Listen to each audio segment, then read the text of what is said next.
The one thing everyone remembers when they see a steam engine are the sounds it makes.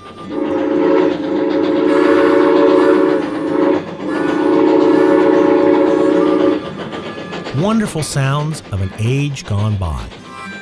A time when locomotives had a personality, and so did the people that ran them. Every locomotive ever produced had a voice, and that voice is one of the things you remember the most. The combination of the whistle and the person pulling the cord would produce some of the most wonderful sounds ever made by a machine. This is the story about preserving one of those wonderful sounds for one of the most historic railroads in the country.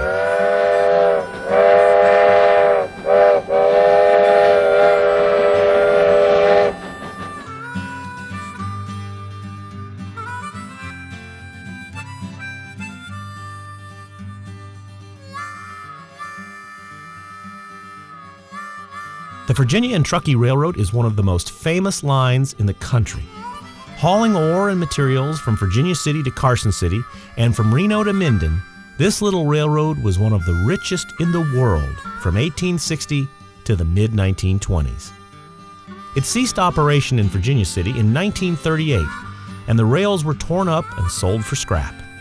If it were not for the dedication of one family, the V&T would only be a memory. In July 1976, the Gray family brought steam back to Virginia City, and the wonderful sound of steam whistles have echoed through the town ever since.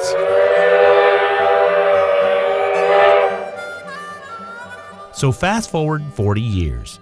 The V&T engine number 29, the Robert C. Gray, a 1916 Baldwin 280, is handling the trip from Virginia City to Carson City several times a weekend, and blowing the whistle at every grade crossing on the 14-mile trip. Since the V&T has allowed us to test whistles on their locomotives, we thought it was only right to give their whistle a tune-up and make sure it will last another 100 years.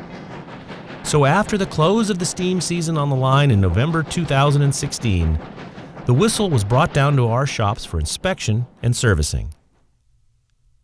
The first thing that's noticeable is the way the fulcrum arm moves toward the whistle instead of away from the whistle. This is not the traditional way it would have been used on a locomotive. The arm was made in the V&T shops in the 70s, and it's seen quite a bit of service. I did some research on the pattern numbers cast into the bell to see if I could determine the origin of the whistle. The numbers on the bell are from the Northern Pacific Railroad, but the valve and bowl are from the Southern Pacific Railroad. It's not known how these two pieces met, but it's not uncommon to find different manufacturers on the same whistle. Once we got the whistle apart and cleaned, several issues emerged that would require attention. The first job would be to bore out the out-of-round hole on the bottom of the bell and push in an insert into the end to bring it back to being centered and true. This is critical to the correct voicing of the whistle. The next issue was the fulcrum and spring retainer.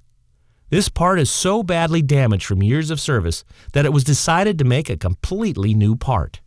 Luckily, we have a set of the Southern Pacific plans for the whistle, bowl, and valve, so we set to work machining a totally new piece from solid bronze. The finished part is an exact copy of the original. A new spring retainer and fulcrum rod end were made since the original was deformed from use. This piece differs slightly from the SP drawings with the addition of a small piece of carbide in the end of the nut to prevent wear on the brass from the fulcrum arm. A new fulcrum arm was made with a bronze bushing pressed into the pivot point to prevent wear. A stainless steel shoulder bolt and jam nut were made to finish off the fulcrum assembly. The poppet valve had serious wear and could not be lapped to prevent leaking any longer. We recut the seat on the poppet stem and lapped it into the Manel seat in the whistle body. We checked the fit with bluing to make sure there was contact on the entire circumference. Both the front and the back faces of the casting were machined to remove pitting and scarring from years of service. The hex nut on the bottom of the base and the valve cap were remachined to clean up wrench marks and give the whistle a fresh start for the next 100 years. After one more sandblasting to remove any dirt and oil that accumulated from the work, it was time for paint. With all the work we did, the whistle won't sound any different, but it will be maintainable long into the future.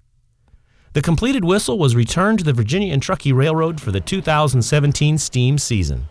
So the next time you ride the V&T, take a listen to the whistle and let me know how we did.